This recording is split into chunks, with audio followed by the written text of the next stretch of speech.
तो hello dears, कैसे हैं आप सभी दोस्तों। आज के इस वीडियो में हम एक्सरसाइज 4.2 से क्वेश्चन नंबर 5 और 6 को करेंगे। इसके पहले के क्वेश्चन हम सॉल्व कर चुके हैं, जिसका लिंक डिस्क्रिप्शन में मिल जाएगा, जरूर वॉच कीजिएगा।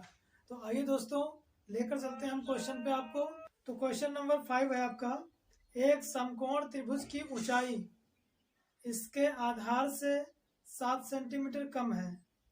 यदि कर्ण 13 सेंटीमीटर का हो तो अन्य दो भुजाएं ज्ञात कीजिए। क्वेश्चन को समझिएगा, ठीक है। तो कह रहा है कि एक समकोण त्रिभुज की ऊंचाई। अब समकोण त्रिभुज आप सभी जानते हैं कि इस प्रकार का जो त्रिभुज होता है उसे हम समकोण कहते हैं। ये कर्ण होती है हमारी भुजा, कर्ण के सामने वाला भुजा जो अंश है वो 90 अंश का होता है ना। जो कोण हमारा 90 अंश का होता है उसके जस्ट सामने वाली भुजा 90 अंश की कर्ण होती है। ए बी सी इसका नाम दिया हमने, ठीक है।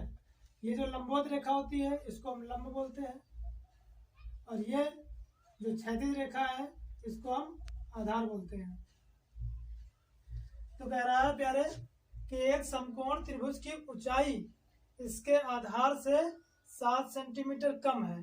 आधार से 7 सेंटीमीटर कम है कौन? ऊंचाई। यदि आप आधार x मान लें तो लंब क्या होगा? 7 सेंटीमीटर कम, यानी x माइनस 7। कर्ण ऑलरेडी दे रखा है 13 सेंटीमीटर। कितना दिया है? 13 सेंटीमीटर। तो हम जानते हैं कि समकोण त्रिभुज में पाइथागोरस प्रमेय लगती है। तो आइए देखते हैं हम। ये क्वेश्चन नंबर 5 है आपका, ठीक है। तो बड़े आराम से करेंगे, बड़े प्यार से करेंगे। इस क्वेश्चन को हम लिखेंगे कि त्रिभुज ए बी सी में, है ना, पाइथागोरस प्रमेय से, ठीक बात बोलो भाई, समझ रहे हैं कि नहीं। अब पाइथागोरस प्रमेय क्या होती है कि कर्ण का स्क्वायर बराबर लंब स्क्वायर प्लस आधार स्क्वायर, ठीक है।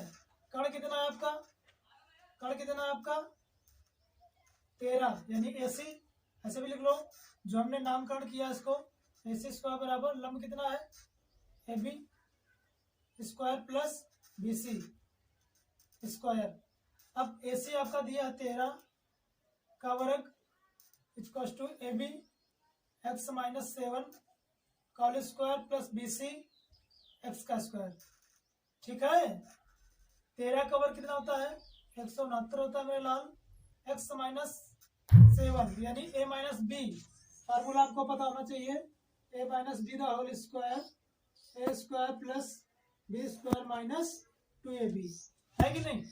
अब उसी फॉर्म में हमें खोलना है। x स्क्वायर प्लस 7 का स्क्वायर माइनस 2 इंटू a का मान x इंटू b का मान 7 plus x square 169 equal to x square plus 7 का वर्ग होता है 49 माइनस 2 सते 14x प्लस x स्क्वायर।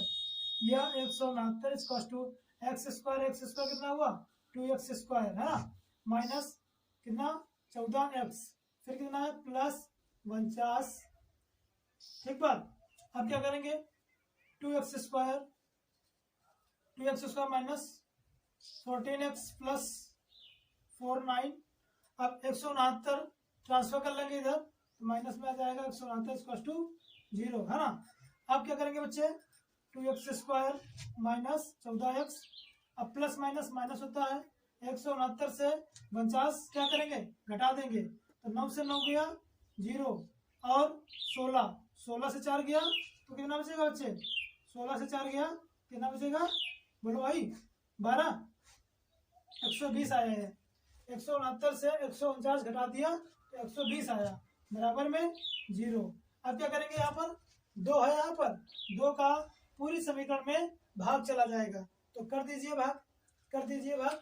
जब 2 से भाग करेंगे पूरी समीकरण में तो क्या बचेगा, एक्स स्क्वायर माइनस 2 सतह 14x माइनस 2 छक 12 बराबर 0। ये आपकी द्विघात समीकरण बनके रेडी हो गई है। अब क्या करना बच्चे, इसका फैक्टर निकालना है। इसका क्या करेंगे, फैक्टर निकालेंगे। तो फैक्टर देखो कैसे निकालना है, समझिएगा। फैक्टर कैसे निकालना है, तेरा गौर फरमाइए कि यहाँ पर है 60 आपका, है ना, यहाँ पर है 7। तो ऐसी दो संख्याएं बताइए जिनका गुणनफल -60 हो और उन्हीं को आपस में जोड़ दिया घटा दे तो माइनस का 7 बन जाए, है ना। बताओ जरा, बताओ जरा। 12 और 5, 12 पंजे 60, 12 से 5 घटाओ 7 बचता है। ठीक है, ठीक है। तो 12 और 60, 12 और 5, तो माइनस का 12 लेंगे, माइनस का 12 लेंगे और प्लस का 5 लेंगे, तभी ना 12 से जब 5 घटाएंगे तो माइनस का 7 बचेगा, है ना, है कि नहीं। तो एक्स स्क्वायर माइनस का 12x प्लस का 5x और माइनस 60 इसका 0। अब दो पदों में कॉमन निकाल लेंगे, कॉमन मिलेगा x, तो x माइनस 12 बचेगा, प्लस का 5 कॉमन निकालेंगे, x माइनस 12 बचेगा, बराबर में 0। ये तो हो गया आपका कॉमन। इसको एक बार छाप दो, x माइनस 12 और दूसरे में x प्लस 5 बराबर में 0। कि भैया जब x माइनस 12 बराबर 0 तब x बराबर कितना, 12। ठीक इसी प्रकार x प्लस 5 बराबर 0 तब x बराबर कितना, माइनस का 5। अब चूंकि ये आपका मान माइनस का आया है, ठीक है, काल्पनिक है मान, तो ये असंभव होगा, ये असंभव होगा, इसको नहीं ले सकते आप। ये पॉजिटिव हमारा, ये मान लेंगे। तो क्या लिखेंगे बच्चे, x बराबर 12 लेने पर, तो x हमने क्या माना था, x हमने माना क्या था, आधार, है ना। x हमने क्या माना था, आधार। तो आधार कितना आ जाएगा, 12। आधार कितना आ जाएगा, 12, यानी आधार BC, आधार BC बराबर 12। इसलिए लिख लीजिए, इसलिए फिर AB लंब है ना, ये लंब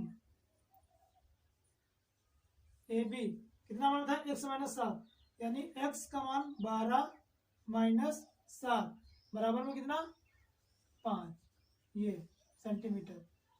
यानी कर्ण तो आपका दे रखा है 13 सेंटीमीटर, आधार आपका आ गया 12 सेंटीमीटर, लंब आ गया आपका 5 सेंटीमीटर। यहाँ पे ये बात लिख भी लेना है कि माना आधार समकोण, माना समकोण त्रिभुज का आधार BC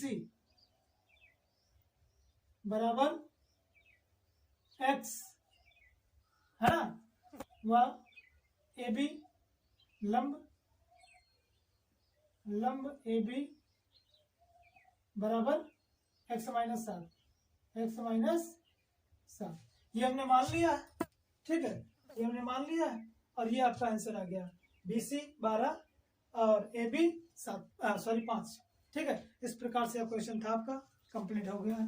अगला क्वेश्चन देखेंगे, वीडियो लाइक कर दीजिए। क्वेश्चन नंबर 6, ठीक है, जरा गौर फरमाइएगा कि क्वेश्चन है आपका, बोलता है कि एक कुटीर उद्योग एक दिन में कुछ बर्तनों का निर्माण करता है। कुछ बर्तन माने एक्स मान लीजिए, सीधा सा फंडा है। एक विशेष दिन यह देखा गया कि प्रत्येक नग की लागत उस दिन के निर्माण किए गए बर्तनों की संख्या के 2 गुने से अधिक है। देखिए, अगर कुछ बर्तनों का निर्माण आपने एक्स माना है तो कहता है कि निर्माण किए गए बर्तनों की संख्या के 2 गुना, तो 2x, 2 गुने से 3 अधिक है तो +3, 2x + 3। यदि उस दिन की कुल निर्माण लागत, कुल माने मल्टीप्लाई कर देना है, 90 रुपए थी। ठीक है, तो आइए समझते हैं इसी अंदाज में कि माना कुछ एक दिन में, क्वेश्चन नंबर 6, माना एक दिन में निर्मित बर्तनों की संख्या ए बाबू x, संख्या x। अब आगे क्या है कि प्रत्येक नग की लागत व प्रत्येक नग की लागत क्या बोलता है ए, क्या बोलता है कि इसके 2 गुने से 3 अधिक है, इसका 2 गुना 2x हुआ, 3 अधिक है तो प्लस कर दो, है कि नहीं, है कि नहीं कमाल की बात। प्रश्नानुसार क्या कहता है कि इन दोनों का कुल निर्माण लागत 90 रुपया थी, तो इनका कुल है ना, कुल निर्माण लागत 90 रुपए, ठीक है। प्रश्नानुसार x और 2x प्लस 3 इक्वल्स टू 90, ठीक है। क्या करेंगे मल्टीप्लाई, क्या करेंगे मल्टीप्लाई, x का गुणा 2x में कराओगे तो 2x स्क्वायर प्लस क्या बनेगा बच्चे 3x इक्वल्स टू 90, ट्रांसफर कर लो तो बच्चे इधर 2x square plus 3x minus 90 बराबर 0। क्या करते हैं इसमें एक्स स्क्वायर का गुणांक और अचर पद का गुणांक हमेशा क्या करते हैं गुणा करते हैं, तो 90 का गुणा 2 में कराओगे तो क्या बनेगा 180 माइनस में। अब जरा बताएं हमें कि ऐसी कौन सी दो संख्या हैं कि जिनका आपस में हम गुणा कर दें तो 180 बन जाए और उन्हीं को आपस में जोड़ दे या घटा दें तो 3 बन जाए प्लस में। नहीं पता है ना, नहीं पता तो क्या करेंगे, सीधा सा फंडा है अपना कि फैक्टर निकालेंगे। क्या निकालेंगे, फैक्टर निकालेंगे। इसको डिवाइड करिए 2 से, 2 9 18 90 हुआ ना, 2 से करेंगे 45, ठीक है, 3 से करेंगे 15 3 45, फिर 3 से करेंगे ये 5 आ गया, 5 से काट देंगे ये। क्या लाना हमको 50, गुणा करने पर 180 और जोड़ने घटाने पर 3 लाना, तो बनाइए 3 बनाइए। अब 5 दिए 15, अलग कर लो इसको 15, यह तुम्हारा 15 अलग कर लिया हमने, फिर क्या बचा 3 दूना 6, 6 दूना 12, ये 12 अलग कर लिया हमने। 15 12 की मल्टीप्लाई कराते हो तो 180 बन जाता है, 15 से 12 माइनस कराते हो तो 3 बन जाता है कि नहीं है, बोलो हाँ या ना। कौन सी दो संख्या है 15 और 12, तो 3x की जगह पर 15 और 12 को बिठा देना है और आंसर निकाल लेना है। देखो 2x square minus plus 15x और माइनस 12x, बराबर है क्या यहाँ पर, अच्छा ठीक है 12x और माइनस 90 बराबर में 0, ठीक है। अब क्या करेंगे यहाँ पर दो पदों में कॉमन निकाल लेंगे, तो यहाँ पर क्या करेंगे x कॉमन निकालेंगे 2x प्लस 15 बनेगा, और यहाँ पर माइनस कितना कॉमन निकालेंगे 6 कॉमन मिलेगा, तो यह 6 दूना 12, अच्छा माइनस कॉमन निकालना है इसलिए साइन क्या हो जाएगा चेंज हो जाएगा, 2x 6 दूना 12 2x, और ये क्या बनेगा प्लस 6 का पहाड़ा 90 में कितनी बढ़ता है 15 बढ़ता है, 15 छक्का 90 बराबर में 0, ये तो हो गया कॉमन, यानी 2x प्लस 15 एक बार छाप देंगे, दूसरे में x माइनस 6 बराबर में क्या 0। ये तो हमने निकाला फैक्टर, क्या निकाला फैक्टर, हमें क्या निकालना शून्य निकालना है, तो शून्य किस तरीके से निकालते हैं हम 0 के बराबर रख देंगे ना। इधर देखिए कि जब 2x प्लस 15 बराबर में 0, तब 2x ट्रांसफर करने का माइनस चला जाएगा 15, ये 2 मल्टीप्लाई में ट्रांसफर कर देंगे डिवाइड में चला जाएगा, यानी -15/2, एक तो शून्य हमारा -15/2 आ गया। अगला देखते हैं x माइनस 6 बराबर 0 या x बराबर 6, दूसरा आपका मूल आ गया 6।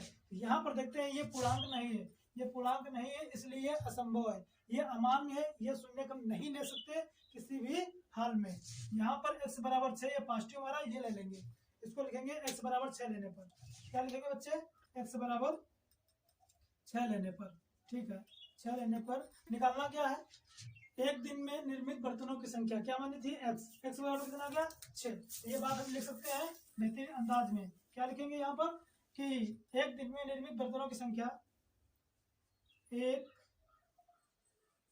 दिन में निर्मित बर्तनों की संख्या बराबर x बराबर 6 ना, कितना आ जाएगा 6 आ गया। ठीक है, प्रत्येक नग की लागत, प्रत्येक नग की लागत राइटिंग समझने की कोशिश कीजिएगा। 2x प्लस 3 माना था हमने, 2 इंटू एक्स का मान 6 प्लस 3, 6 दूना, आगे देखते हैं हम प्लस लगा के, 6 दूना 12 प्लस 3 कितना बना, एम्प्लाइज 15 है ना। तो नग की लागत आ गई 15 रुपए। ठीक है, अब बर्तनों की संख्या 6, बर्तनों की संख्या 6, नग की लागत 15 रुपए। आई होप समझ में आ गया होगा। इसी के साथ ये ये आपकी एक्सरसाइज जो है यहीं पे इसका द एंड होता है। और मैं आशा करता हूँ हर क्वेश्चन समझ में आया होगा, क्योंकि मैंने